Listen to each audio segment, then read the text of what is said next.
Ms. Peschek. We are very grateful that you are here with us tonight. Your work challenges us to rethink what it means to be vulnerable, connected, and human in an age of rapidly evolving technologies. I am very much looking forward to your remarks and to the discussion that will follow. Thank you very much. Thank you.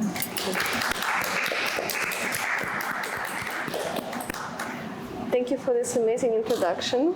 I guess I will dive right into the talk, and I have to say that Christiane is the only cyborg artist I actually know, and it's a great honor that she is now here today with us and we're able to talk to her, because she goes through this experience through her living condition. So she's not basing her artistic practice on theories of transhumanism, but she is living it by herself.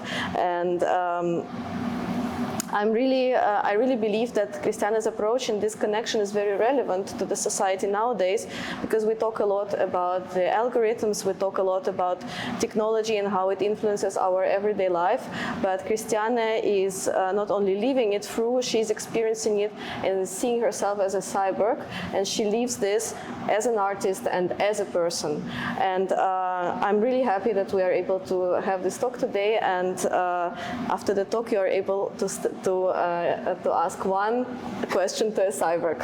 So maybe think about it. I hope you will have some questions. So Christiane, you speak about the cyborg not as a metaphor. For you, it's something that you experience every day, and it's a lived condition, as I said before. At which point did you realize that for yourself, it's not just a theoretical concept, but it's a real mode of existence? Okay. For those of you who are not familiar with my work or with me as a person, and who might think, oh my God, she's one of these weirdos that define themselves as a cyborg, I want to give like a context why I do use this definition, preferably to being introduced as a human. 2 years ago, I had because of a genetic disposition, I had to undergo a transition surgery, which kind of disconnected the communication system in my heart, and implanted a device that controls my heartbeat. So I'm 100% dependent on this device, so I have 100% pacing of my heartbeat, which is designed by an algorithm from Boston Scientific. So theoretically and also factually, I'm property of Boston Scientific. And as many of you might have doctors, I have my personal technician, who I call if I feel some disruption or interference in my system. Yeah, that's why I use the definition cyborg. And this definition initially comes from Donna Haraway, which wrote the famous Cyborg Manifesto in 1985, I think, which was sort of around the time when I was born, which kind of like put me in the honorable position of like aging in the same timeline with the manifesto, which strangely now has like a different meaning to me than back in the time when I studied at the University of Applied Arts. I studied at the Transmedia Arts Department, and for many years transhumanism was a very interesting concept for me, for my artistic work, and back then I had no clue that one day I gonna end up having this transition. So to answer your question, for many years it was more like a curiosity, a conceptual curiosity that kind of like shaped my work, influenced by science fiction and post and transhumanist concepts. And then 2 years ago, when I got the genetic results and I was sitting in front of this doctor's office, he proposed me that this is mainly the only option that I have, and he said, okay, maybe you want to think about it, and I was like, fuck, no, actually, let's do it. I mean, there is no way around, I have the incredible opportunity to kind of like really embody and experience firsthand what it actually means to be a cyborg. A lot of people back then thought that it's part of my artistic practice and that that's kind of like a performance. And they were like texting me on Instagram like, wow, this is hardcore, like you really did it. And I was like, no, actually I didn't choose it. So it was more like either I do this transition or like, because like one of the more dramatic effects of my condition is that I can have like a sudden heart death at any moment. So now you are, like as the audience are informed, if I just collapse here, I have a defibrillator that might be also reanimate me at any point. So yeah, and that was the moment when actually it became like a lived condition rather than a concept. Yeah.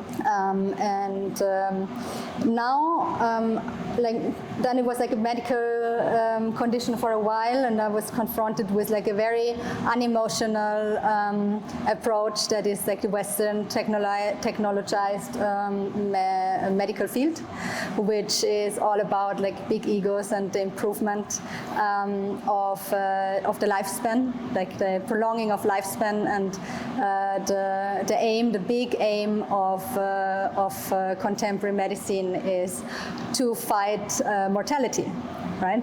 So all of you might one day, like, because every one of us has their own destiny.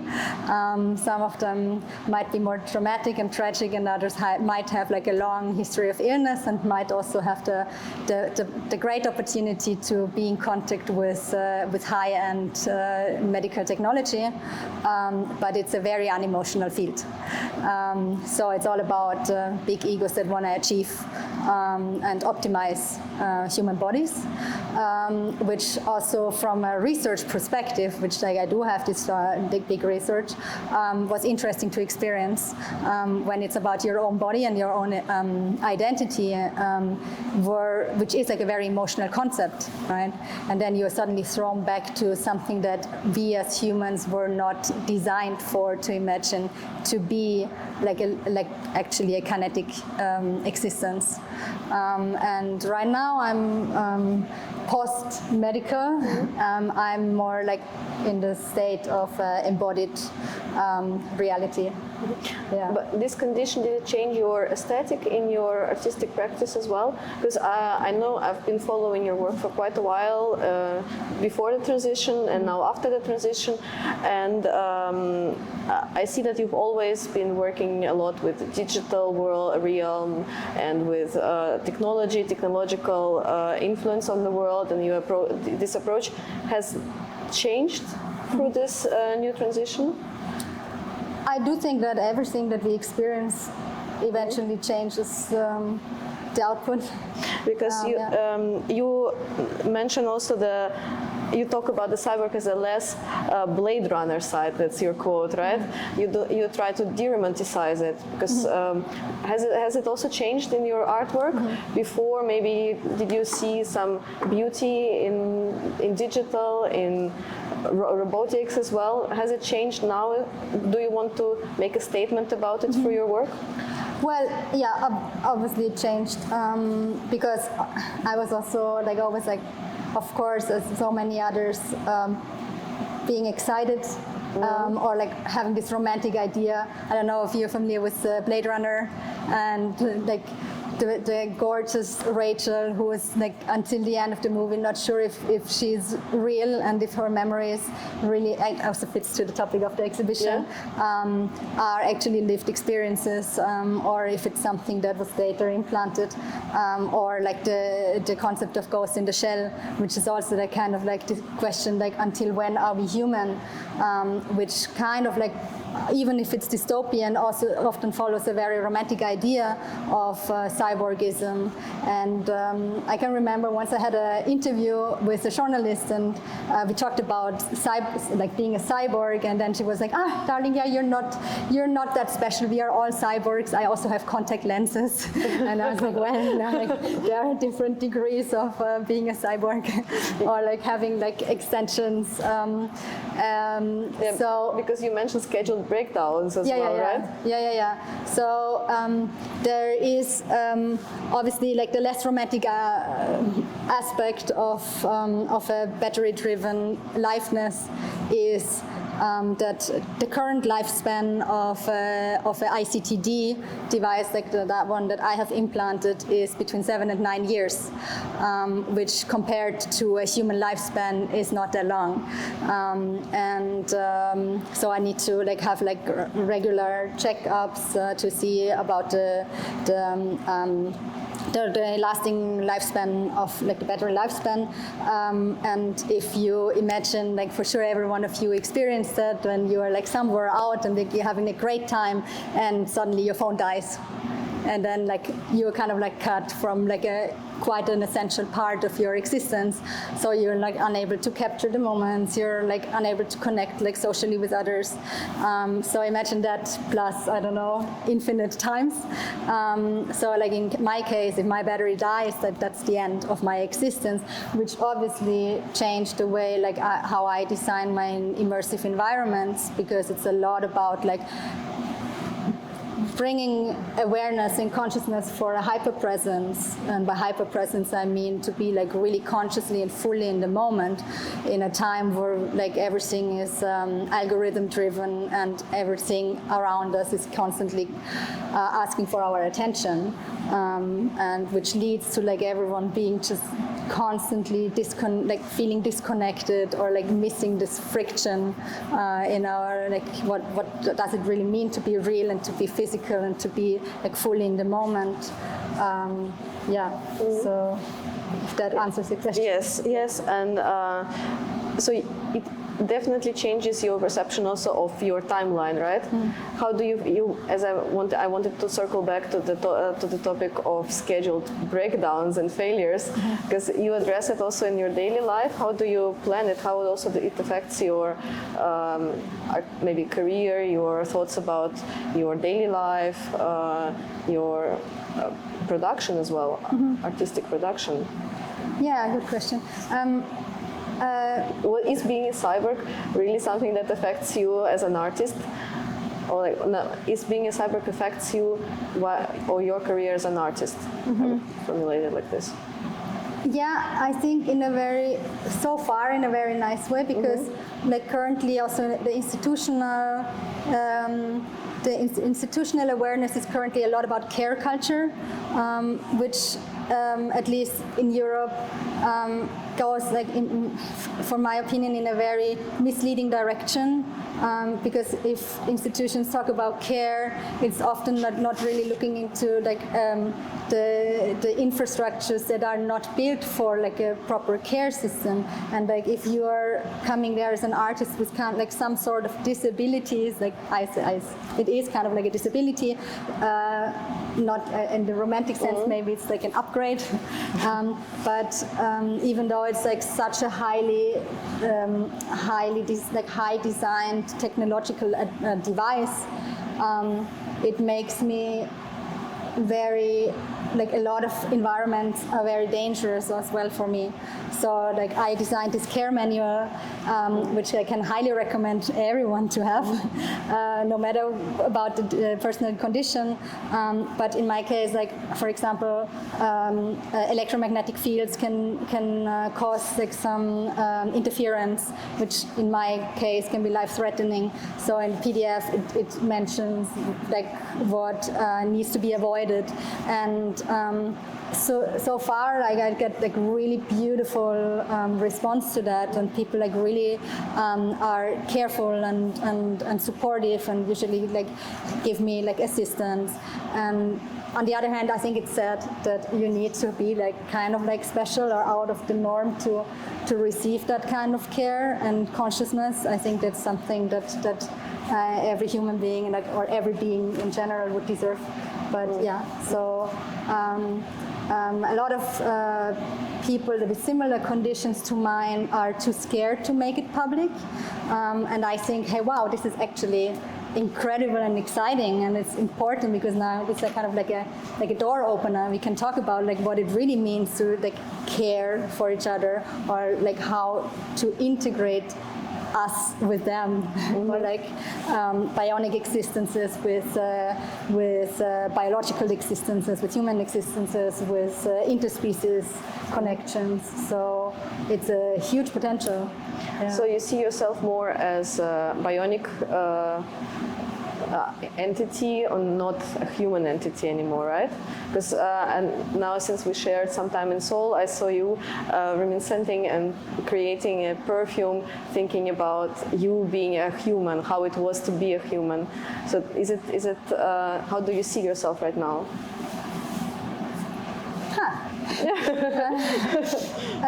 Because it was a very interesting experience to talk to you about it, because you said, they are the humans. They're the humans. You made this reference several times, and how do you see it? Yeah, well, I think this is something, it's a bit more private. So time travel back then, I decided, okay, let's do it. Let's make this transition. Everything is fine. I have huge trust in technology. And I live in a very well-developed country. I have the privilege to have like one of the most developed devices implanted in my system. Of course I'm gonna do it. No one back then told me that a reanimation shock is something very painful. And there are studies that half of the people that have like a defibrillator implant suffer from depression after getting a reanimation shock. And my device, unfortunately, was wrongly programmed. So I, like 2 days after the implantation, I got a reanimation shock while I was fully conscious. I cannot recommend it. It's really painful, and it led to me like being really scared of technology. Because it felt like I have a killer machine implanted where I can't, it's a one way, it's irreversible. And so like I was like really also working with the depression that came afterwards, which was like a very, very uncomfortable time.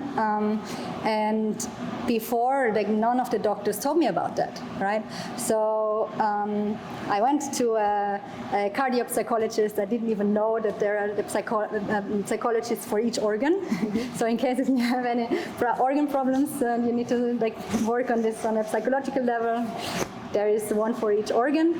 So I went to the cardiac psychologist, and we had like really interesting conversations. But then I realized like actually I pay her, that she's like really fascinated about talking to me, because she was like, oh wow, you really embody this acceptance of the device. And I said, well, I mean, I have a 15 years research on transhumanism. Of course, I understand what it means to have like a algorithmic driven device, but I'm more missing the part of being human, because like this is a big question also in Ghost in the Shell, like what makes us human also in the time of AI, where it's also like we are like more or less talk with technologies like ChatGPT, which kind of like imitate empathy, which imitates all sort of emotions.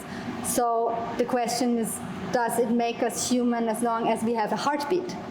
Yeah, is that what makes us human? Is that what makes us feel empathy, feel excitement?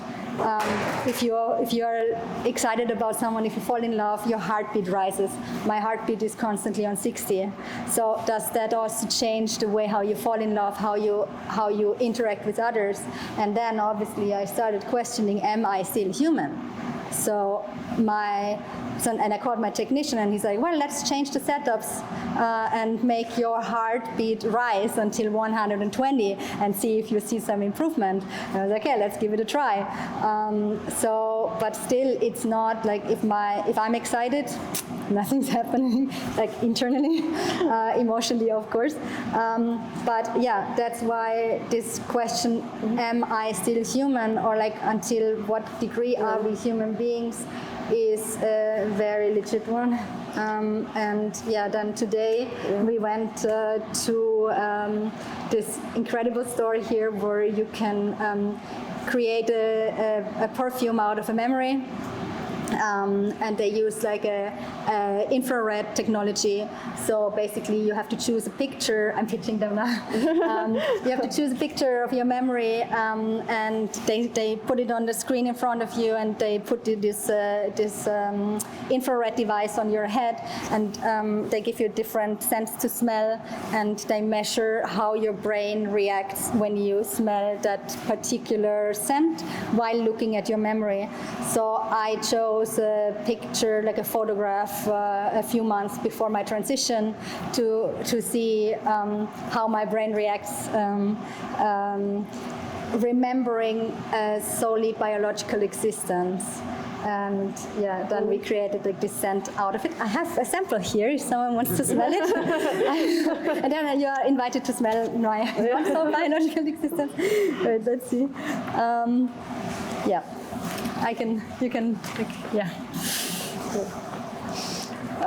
Yeah, but it's very interesting that you think, or you reminiscent about being a human, but also you try to accept your situation right now by calling your pacemaker an algorithmic organ. So you try to integrate it into your body somehow. But how does living with an algorithm inside of your body really affects your sense of control over yourself? Mm-hmm. And also then the second question as a follow-up would be, but who really has the control over your device? Do you feel that maybe part of it is a discourse about the capitalist society nowadays? Mm-hmm. So, and the vulnerability that we all feel connected to the algorithms? Mm-hmm. Beautiful question. Yeah,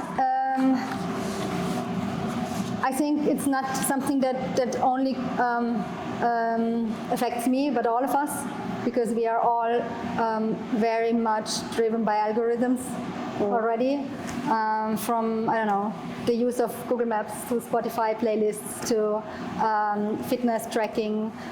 It's all based on algorithms, and it obviously changes our behavior in our living environment. In my case, it's just a bit more complex because I'm dependent on it. And I don't know if any one of you have seen the last few episodes of Black Mirror. So it's like a dystopian, near future science fiction series, and there is one episode about a subscription-based brain implant. And a lot of my friends were like texting me when it was released, like, "Oh my God, you have to watch this! This is so close to your reality." And of course, I was like, "Okay, let's give it a try." And I watched it, and I crashed into like a deep depression because I was fucking scared. Because what happened in the series, like, very short summary, a lady collapsed, and she is reanimated, and she wakes up with a brain implant that her partner decides for her to because he don't want to lose her because of love, so he decides for her to get this brain implant. And the beginning everything was fine, but then the brain implant suddenly had like advertisement, and she was working as a teacher, and suddenly in the class she was suddenly advertising products, and then they wanted to get rid of it, and then the company said like, "I'm sorry, but you have to pay. It's a subscription-based model. You have to pay if you want to have like the ad-free version." And then I was like, "Fuck! Actually, this is very close to my reality." I mean, Boston Scientific is a big company, and they also have a very capitalist interest, not just like solving medical problems. And so far, obviously, it's for free, but we do see like how fast late capitalism changes, and so there is obviously like a slight chance that one day in the near future technologies like mine will become subscription based, and then it's a big question, like if you are not having access to wealth, how will this affect then your living condition? So even though this was is a science fiction series for for at least around 1.5 million people on this planet that have the same device as I have, it can easily become a reality. And then the other day I was looking into the stock market because I was like considering to invest, and I said like, oh, there is no better way than to buy some Boston Scientific, what is Aktien? Stock shares. Yeah, shares. And then I was like very like concerned because I saw like that the price was like kind of like going down like rapidly, and I researched that actually there was a New York Times article just a couple of weeks ago that they had like serious issues with their batteries. So people just like collapsed and they died, and Boston Scientific can't find the problem in the batteries. And I was like, fuck, I mean, in my case, this is, I'm one of them, you know, and this is the moment when Black Mirror becomes like a living reality, and then it's less excitement and less fun. So that's why it's also important to talk about that, because heart conditions are still like one of the main reasons that people still die. So there might be a chance that one of you also one day need a device like that. And I think there is not so much transparency around the topic, and it's the heart that is affected, and the heart is what keeps us alive still. That's the question that I would ask you then, because we have medical discourse, we have technological discourse, but do you think, because to process your own condition, you use installations, you use rituals, you use sound to help also, as well as in artistic practice, but also to heal yourself. Your art is very much about healing as well. You have a lot of projects with spa or with rituals. We also did a project where you created AI-generated, remind me how you called it, the pillow, the whispering pillow with affirmations, right, AI-generated with affirmations. So all of this is helping you process your condition, but also address the topic that is very important. Do you think that through your artistic practice you can access more and you can communicate way more and raise topics that, for instance, raise questions that medical or scientific discourse are not able to? Of course. Yeah, no, sure. Yeah, I can use that beautifully, because like the biggest freedom that we as artists have is that we don't need any evidence. So whatever we create can be like purely imaginary. But like what I do, like especially recently, like a big part of my artistic practice is also testing different ways of facilitating. It's part of my studio practice. I have a very beautiful, spacious studio in Vienna where I regularly host events that test different ways of relaxation, slow culture, giving ourselves a pause from ourselves. Also, in a lot of my installations, you're not allowed to take your phone with you, because many of these installations are very Instagrammable, and actually I think it's very important that we move through environments without seeing everything as possible content. And it's incredibly beautiful also to see what happens if you force people to get rid of their devices, how easily they fall asleep, because we are all extremely exhausted, and it's actually such an easy thing to do, and so beautiful to see if you allow people to finally rest and to finally exhale. Also, in my care manual, it says I'm not allowed to have stress, so it's like a double benefit. And another thing that is very dear to my heart and like a huge part of my practice, especially talking about technology, but actually, even though still batteries have a lifespan, it's renewable, whereas our physical bodies so far still have like an end date.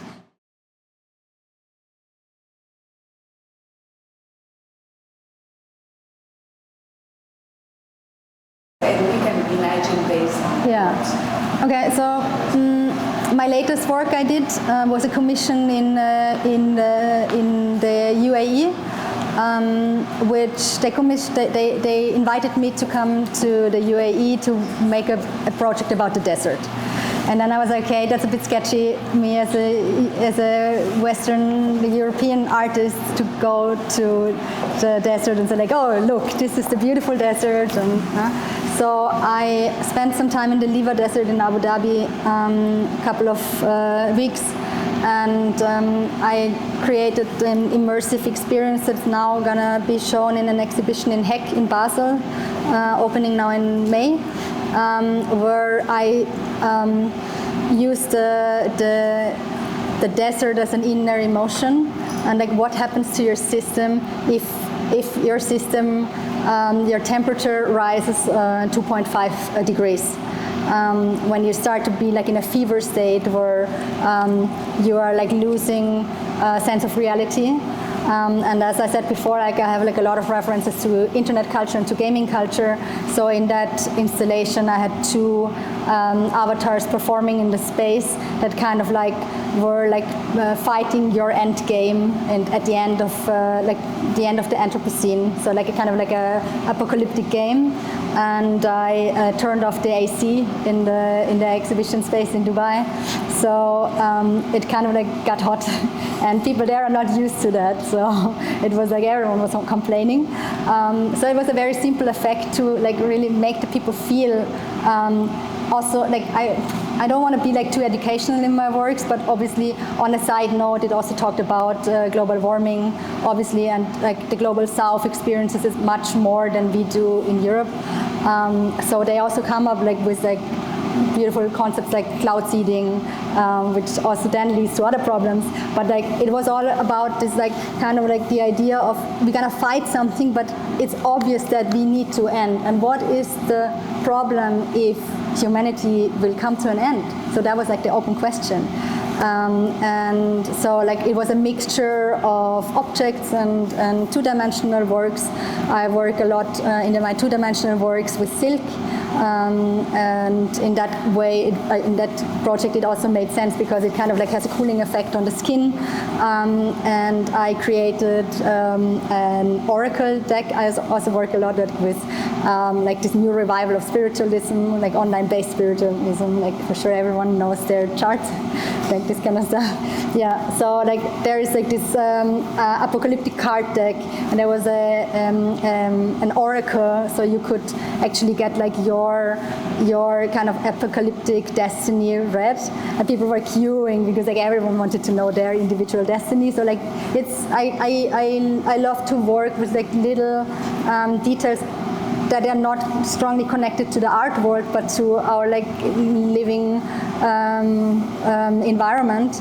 Like for example, in that case, like the oracle reading, the tarot reading, there was also like a huge pendulum that could predict for you and like in which reality you're living.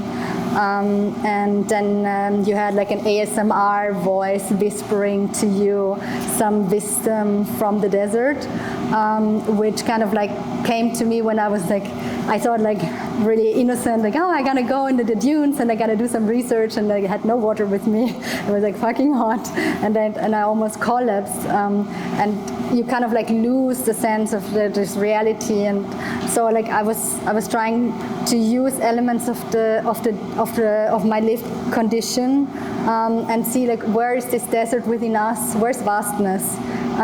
Why do we want to fight so much, like this increase of temper, like in temperature as well within us, no? And where is still this fire burning? And fire can be very destructive, but it can also have like such a potential. So that's how I usually work. And then not having that as an educational show, but like you enter and you're like immersed by a condition, and you're more thrown back to your own physical condition and see what is gonna happen to your system and how you individually react to it, more than for me to say like, yeah, and I experienced this in the desert, and the desert is like this, you know. yeah, I hope this makes sense. But there is also my portfolio. You can take a look and like how it visually looks like. Yeah. Yeah, and also there are publications that Christiane specifically prepared for the visitors. Maybe you can tell how to use the experience in the publication.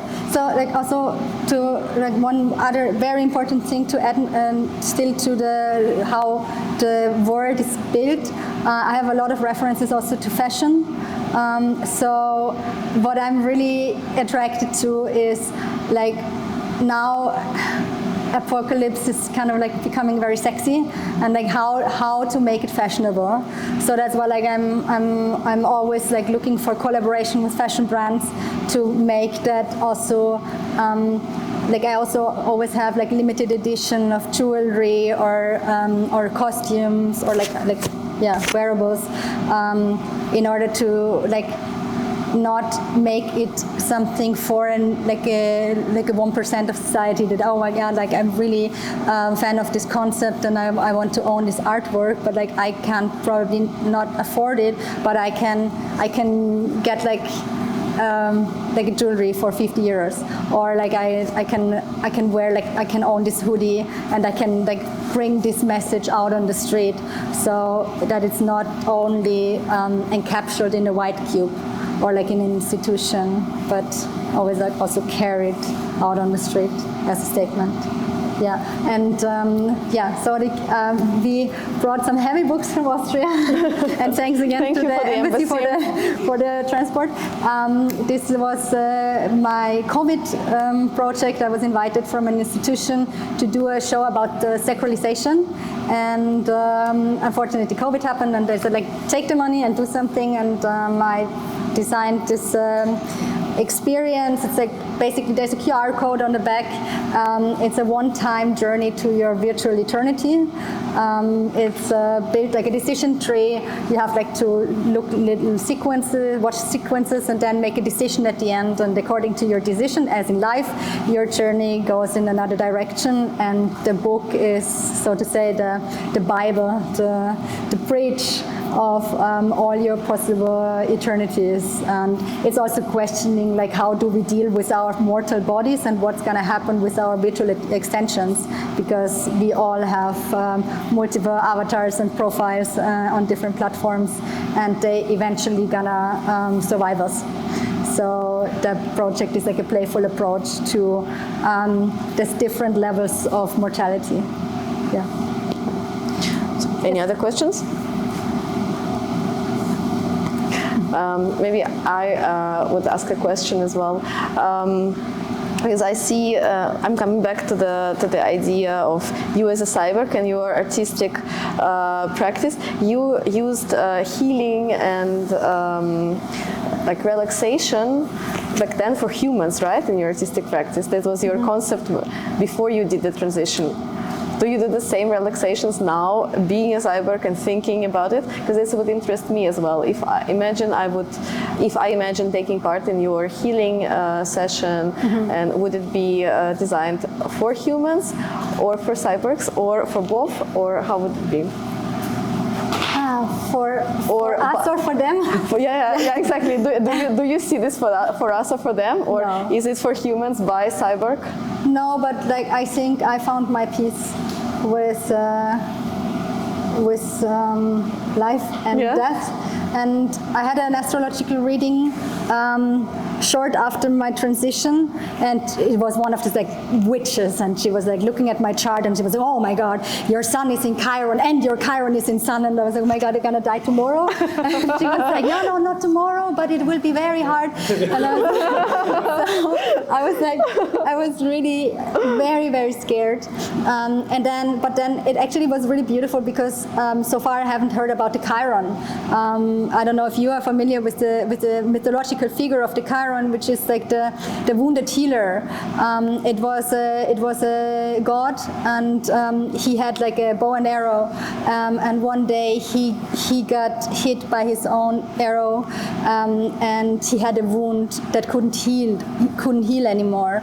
So the only way how he could how he could continue with his life is hand over his immortality to someone else and become mortal. And obviously for a god that was a big drama. But then at the same time, by becoming mortal, he saw that he could actually help so many other people accepting their mortality. And then I thought, that's very interesting that this figure sort of comes to me right now. And that was the reason when I decided to also like break the silence and start talking about that topic. And I'm based in Austria. Austria is a very Catholic country. And I founded a startup where we designed an algorithm that makes it possible to fetch the inherent energy of a person and creates like an audiovisual VR experience out of your own energy. Super experimental development. Was it the project that you did with Meta? Yeah, we made a collab with Oculus, like Meta owns Oculus, and the Museum of Applied Arts in Vienna. And the reveal project was to make my own energy accessible for visitors, and it was like the very first time that like a human energy was accessible for visitors, and it was like very good success. People like were queuing, returning the other day, and Meta was like very hooked, and they were like, wow, people actually experienced that it was stress relieving, and that like their headache was gone. Then we collaborated with neuroscientists because we figured out that actually it has a positive effect on the brain, on the pain perception. Yeah, in the brain. Receptors. Yeah, and but then I was like, okay, I have this startup. We're gonna like make a fancy big thing that can help a lot of people, because actually you can rejuvenate through your own energy, which is like a beautiful thing that can like help a lot of people to heal. So I pitched it to a lot of investors in Austria, and everyone was like, oh, no, because like we were like, hey, so this can also help people with terminal illnesses, right? So we needed to talk about death, and like no one wants to talk about death in a Catholic country, because like as soon as you talk about death, you're predicting it. So no one wanted to invest in our company. Everyone said a beautiful product, really nicely designed, but no one wanted to invest because no one wanted to be too closely connected to mortality. So then I went to Silicon Valley. Everyone was super hooked. I was like, okay, let's do that. Yeah. And that's when I started doing the impermanence retreats, because then like I got my diagnosis, and I was like, do I really want to spend my last couple of years committing to investors that can actually decide when I go on holiday, or do I leave it in a more institutional context and do these retreats? And then I started doing retreats for CEOs in the Valley, which were very successful, because there everyone wants to talk about death, and there's like really interesting concepts also around mortality. And now like I'm slowly bringing it to Europe, which is a bit more challenging. Thank you. Yeah. Does anyone else have a question? Maybe something connected with Christiane's art or life, or about perfume? Who has my... Yeah. I have a question. Yeah. So now you have this device, you know how living with technology feels like. If you could go like back to your old life where you didn't have this device, but knowing how life with the device is, how would you approach technology differently? Is the question if I would go back? No, like how, like do you have a different perception about living with technology, like for us not having a device? Yeah. Would you, I don't know, be more cautious about technology or avoid it more? Or Yeah, absolutely. I mean, it's like it's such a fragile technology in a way. In one hand, it's very high tech, but on the other side, it's very simple. So, for example, like if I climb up the stairs, we had this conversation the other day, because here in Seoul there are so many stairs. Oh my God, I'm dying because my heartbeat doesn't naturally rise. So it takes 15 seconds until the sensors actually understands that I'm climbing stairs. So until that, my brain almost has no oxygen anymore. So it's so I need to like stop, and then like it rises until 120. Anyways, and so these are like little, really annoying details. At the same time, like technology that is kind of like currently very fast increasing is induction technology, like with magnetic fields, and it uses a magnetic field, which there is no long-time studies what effect it has on all of us. But for me, this is like highly dangerous.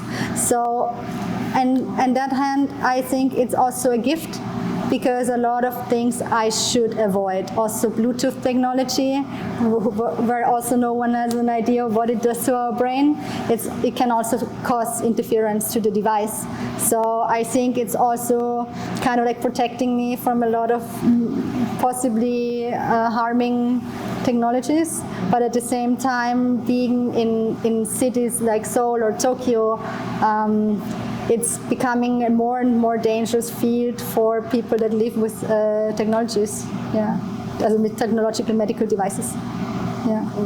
Does that answer your question? So actually, the more technological progress with more devices, the more vulnerable you feel, to be honest. Like in the mountains in Austria, for instance, you would feel calmer rather than in some high-tech Seoul shop with scanning your brain device to create I had a huge panic attack today in this store, yes. But also the mountains are not that safe because it's too far away from any hospital. True. True. Exactly. So Vienna is good, right? Vienna is okay. Vienna is okay. Okay. I guess. You had a question? I actually wanted to ask how you deal with the topic of fragility. Sorry? On the topic of fragility, like how does it come up for you? Is it something that you really feel for yourself and also deal with in your art, in your feelings? Because I think that fragility might also be something different than vulnerability. I love the question. Thank you. I'm currently writing a lot, different like short essays on the reality of a cyborg. I really don't want to use this word too much. Maybe I find another word. And one of the essays is about how sex and dating looks like, because actually it's completely different. So let's say you're single and you're like, I don't know, using dating apps, and then you match with someone and you meet. Is it the first thing that you tell? Or is it something that you keep for later? But when is the right moment to talk about it? Because like latest when you end up in bed and you have sex, you need to inform the other person before, because if like a reanimation shock is contact based. So like if I have a shock, you might also have a shock.